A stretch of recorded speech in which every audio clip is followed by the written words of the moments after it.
À l'évidence, mesdames et messieurs les ministres, la pandémie du Covid-19 n'a pas les mêmes conséquences économiques pour les multinationales du numérique et les petits commerces de proximité. Prenons le cas du géant Amazon. De fait, jamais l'écart entre les petits commerces et ces géants technologiques n'aura été aussi grand. Vous avez cité quelques chiffres, monsieur le ministre, je vais en donner d'autres.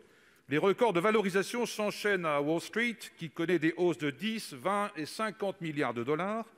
À la bourse, depuis le 1er janvier 2020, la valeur d'Amazon a crû de 73,6% pour atteindre le chiffre astronomique de 1 650 milliards de dollars, l'équivalent du PIB de la Russie, excusez du peu. La fermeture imposée au commerce de proximité va encore aggraver une situation de concurrence déloyale. Mais l'autre scandale réside dans les pratiques fiscales d'Amazon, qui ont été décrites comme les plus agressives des entreprises du numérique. Grâce à des montages savants illégaux accordés par nos amis du Luxembourg, près des 3/4 des bénéfices d'Amazon ne subissent aucune imposition. Cette situation est tout à fait inacceptable, plus encore au moment où les États manquent de moyens financiers pour faire face aux conséquences dramatiques de la pandémie. Monsieur le ministre, il est urgent de mener une bataille au plan international pour taxer enfin effectivement les GAFA. Au premier trimestre de cette année, les rentes d'Amazon ont augmenté de 26%. Nous proposons qu'une disposition soit adoptée dès le budget 2021, en discussion au Parlement en ce moment, visant à instituer une taxe exceptionnelle sur les bénéfices d'Amazon. Les fonds ainsi récoltés viendraient alimenter un plan d'aide d'urgence aux commerces impactés et notamment aux librairies indépendantes.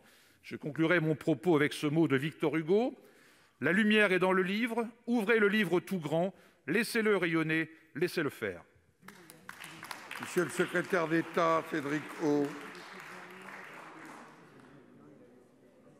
Merci, Monsieur le Président, Mesdames et Messieurs les sénateurs. Monsieur le sénateur Bocquet, je crois que nous rejoignons absolument sur un point, celui de la juste taxation des entreprises du numérique. Et c'est pourquoi, vous le savez, la France a été à l'initiative des discussions au niveau OCDE et est leader sur la question de la taxation des entreprises du numérique au niveau européen et a par ailleurs introduit elle-même sa propre taxe dite sur les services numériques. Nous avions décalé le recouvrement de cette taxe pour donner une chance aux négociations internationales. Celles-ci n'ont pas abouti. Je vous confirme que le recouvrement 2020 aura bien lieu.